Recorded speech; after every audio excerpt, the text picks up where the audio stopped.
With a 1-0 lead, the former MTW player starts to the bottom left of Atlas, the Terran player for Team Azubu. Azubu SuperNova. Whoever is going to take this series will face a Protoss player. In the other part of the bracket, we have Creator up against Trust, two Protoss players facing each other. One of them will advance to meet either SuperNova or the Zerg player, starting to the top right, cross position. It is MVP DongRaeGu. Probably going to see him play a much more standard game on this map. This map is much easier to play into the late game. You don't really have to hit a timing on this map as a Zerg to feel okay. You could still do it, but much less likely than on Akalon, where you see it almost every game. And SuperNova prepared well. He had the choke point lined up, he had his Widow Mines ready, and multiple bunkers really helping him set up that. I liked his defense quite a bit. And it was an unusual timing that we saw from GORG, as we discussed. It wasn't the 1-1 timing, the late timing at all. Well, you usually play it a little bit faster. You have it at 36 harvesters and 2 bases, and we had him on 3 trying to execute it. And he only had very few banelings with the entire attack. He just built enough banelings so that he could bust through the barracks, the bunker. That was the only thing that he did, and didn't really have too much power behind that punch. Yeah, you know, it was not a 1-2 punch, it was just a 1 punch, and then everything else got cleaned up by the Hellions in that choke point. He had a nice SimCity. The thing is, he could have done a lot of damage. What really amazed me about the defense that we saw by SuperNova was how well he SimCity'd. He did not only have the wall at the front, but the second set of bunkers that he built were in positions where he could always maneuver his opponent into a choke point. And that was where all those Hellions did a lot of damage against the Speedlings, because that was not a build where you try to bust through with Banelings and then do the damage with your Roaches only. He relied a lot on the Speedlings, and the Speedlings were just clumped up at the choke point, and 2 Hellions could do so much damage against them. So that was not DRG failing with the aggression, that was actually SuperNova playing a perfect defense. Yeah. Giant shield setup there. We have a second Reaper on the way to follow up the first one that we see from SuperNova right now, so he's going to get a lot of scouting information with this. He's also going to maybe force some Evolution Chambers or more likely just Spore Crawlers to be made and then cancel with the drones, because the pool here is going to be a little bit later with the hatch first. Second Reaper also being started here. Yep. Trying to do a bit more damage. Hey, he really wants to commit 100 gas to this before he goes into his factory. Yeah, on this map, 2 Reapers shouldn't do too much. Yeah, it's cross-spawn, so even what I was saying earlier about perhaps forcing some spores to be made and cancelled, I think with these Lings, he should be able to buy enough time for the Queens. There are actually so many really aggressive builds with Reapers out there right now. There's one that Hold is playing a little bit, where you go into double proxy racks with Reapers. I just did a tutorial on that on YouTube, and that is such a scary build. If you don't scout that immediately, you nearly have no chance of defending it. It's really tough to hold that off. These Lings are basically just Reaper targets until those Queens can get down and help out. The second Queen is about to pop. There it is. And with the double Queen now, there should not be anything that he can really do with them. Yeah. That's the one problem that you have if you only go for this build with a few Reapers. You can not pressure too much, and you have to be really careful. It's not designed to do too much damage, you just try to keep your opponent a little bit at bay. And that's because DRG is heading into that 3 command center style once again. Yeah. SuperNova, of course. Yeah, he is, and he's also able to try to deny the third base of DRG. He's just putting on so much pressure. Well, he takes a relatively risky third command center back at home. And it's no longer really risky because he's the one who's pressuring. He's the one who's keeping DRG on his toes. He starts a siege tank counter. He's actually playing this so carefully. He takes an early risk with the command, so he knows, well, if he goes for one big bust early on, then I might be in trouble, so I'm just going to make one siege tank here, put it on the high ground, and I'll be safe against almost anything. We've seen this occasionally by Casper players. I think Flash played this style, and it was really interesting to see how Terran players try to adapt to what's happening in the Zerg meta game these days. And with one siege tank, you're completely safe. The one advantage that you have over Wings of Liberty is that with the siege tanks and Heart of the Swarm, you don't have to research the siege mode anymore.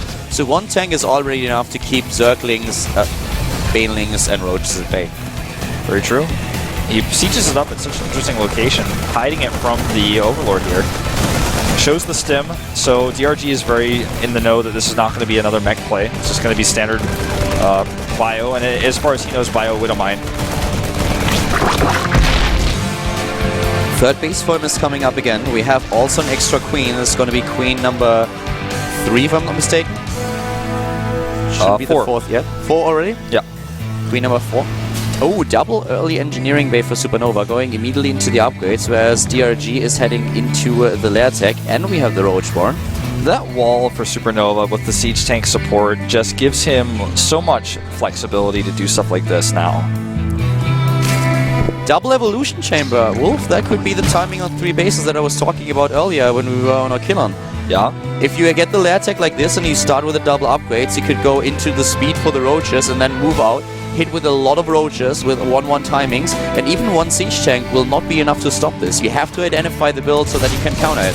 It's not going to be something that SuperNova expects on a map like this when you're cross spawns either. He's got his siege tank, I want to note, at a place that defends not only his natural but his third base as well, so I really like that siege tank place. You can tell he's practiced this really a lot. He also doesn't necessarily have to do it, but this is how you execute this build usually, how you line it up. He hasn't used his Evo chambers yet. It's a big map though. Yeah, that's the biggest problem, which makes it unexpected, but he does start +1 for his roaches and roach speed. Yeah, there it is, all those upgrades, and they usually line up really well, so I'm excited to see this. This is the time when you start... Let's see how many more drones he builds. If he only gets the ones that he has now in the production tab, he can definitely hit the timing. Question is how many overlords will he really build, and then he can start with a huge amount of roaches if he wants to. Yeah, he's got 4 overlords popping out here, no additional drones, minus the 2 that are with that first set you were talking about, and I think he is going to do it. He's banking the resources now. He has the larva, and I think we're going to see roaches pour out here in just a second. There are 7 already. Gets the Overseer as well, just in case. Gives him also the opportunity to scout against Widow Mines. But if he wants to do this, he has to fully commit. There are even more roaches. If he's going to hit this with 1-1, let's see what SuperNova has. SuperNova is currently on 3 bases. There's 1 siege tank. He doesn't really have a lot of marauders in his composition. None at all. His 1-1 is going to be done. That's already good for him. But this is really something where DRG could completely crush him. Yeah, he's a little bit vulnerable at his third. He has only the 1 siege tank, like you mentioned, but that's not going to be enough to stop this type of hyper-aggression. He also has a decent marine count at 17, but, you know, he doesn't really have any other defense. He doesn't have Widow Mines. DRG screwed up a little bit, though. He's heavily supply blocked right now. He started those overlords when he was already 134 of 134 supply. That is definitely annoying for him, because you can see that those upgrades don't line up as well now anymore. He would have had much more roaches. He's walking across the map right now, but he's missing a lot of roaches. He's going into Zerglings instead because he realized that the Zerglings will be so much faster at the bottom left. Oh, and this has been seen by SuperNova, but how does he react here? He needs to get into a fortified position, but his units are already stuck out here. Roach speed helping him catch up. Needs to burrow those Widow Mines. He does. 1 siege tank, and here we go, moving in. The Widow Mines are being taken out, and DRG is moving in. The SCVs are in a good position, though. 2 bunkers, 1 at the third, 1 at the natural. Now, Lings are actually wasting their time over here at the third base. He did not do that correctly. He doesn't have taken out the bunker, but those Lings could have done so much more. SuperNova is in a great position for this defense right now. DRG with a supply block, and the supply block took all the firepower out of this push. Yeah, you're absolutely right. The timing should have been much quicker, should have lined up with that 1-1. SuperNova holds the flying colors. DRG's execution just a little bit off here. He's not dead in the water, but he's extremely behind right now. 30 supply down, starts +2 for his Carapace, starts +1 for his Lings, but already 2-2 on the way for SuperNova. And the mutas are so late, SuperNova's going to hit this great timing where he knows there's no banelings. He can clear up the creep and even fly into the medevacs if he wants to. He was missing 20 to 30 army supply in that fight. Yeah. This is, he really messed up. He screwed up with his overlords. And that can cost you games. And I think he just did. I mean, in this position right now, SuperNova has a great position. He's heading into 2-2. He held against the attack. He is now the one who has an advantage in overall supply. Needs to be careful against the Banelings, but also dropping in the main base, trying to just thin out the forces of DongRaeGu. I'd love to see Widow Mine on the low ground here. Yep. There he goes. Burrow. Oh my god. That could have been much worse, but yeah. Meanwhile, the Spire here is under fire. He's got a great split.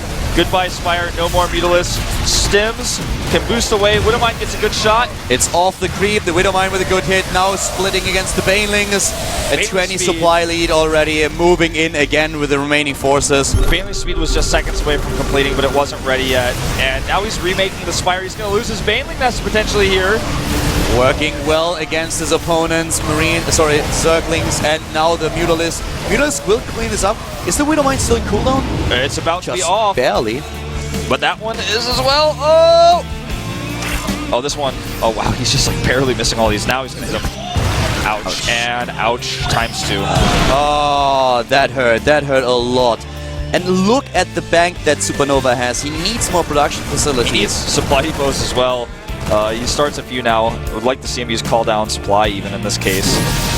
Supply is even once again, but with the Widowmines, this should work in favor of of SuperNova. Here come the Widowmine hits against those Mutalisks. GG. He did it even without 2-2, which was so close to being done. Domination from SuperNova in this. That was insane. What we saw in game number 2, his hold was mostly DongRaeGu's mistake. That was a mistake with the Overlords. That was the mistake by DRG. If you try to hit this timing, you need to have the Overlords ready, and he was missing 2 or 3. There was a lot of supply that was missing there. You can see DRG is extremely frustrated right now with his play there, and he's going to have to face the up and downs now. You know, it's a really strong build. I actually just did a tutorial on that build just recently, so if you want to check out how that build usually works and how hard that can actually hit when you don't miss the Overlords and go for the perfect timing, you can check that out on YouTube. Just look for GOMTV. There's a playlist there that deals with tutorials, a lot of for Zerg and also for Terran, and one of the builds is actually this Roach push on 3 builds with the 1-1 with the speed upgrade where you move in.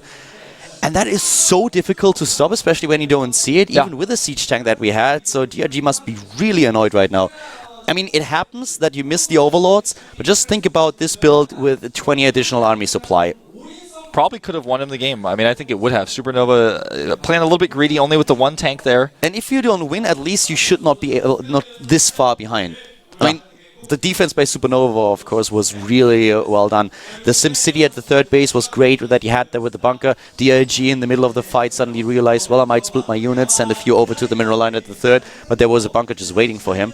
So, solid performance by SuperNova. Yeah, SuperNova looking really good in this series. I'm very excited to see him go up against, whichever player advances against him, one of the Protosses. Yeah, one of the Protoss, either going to be a True or Creator.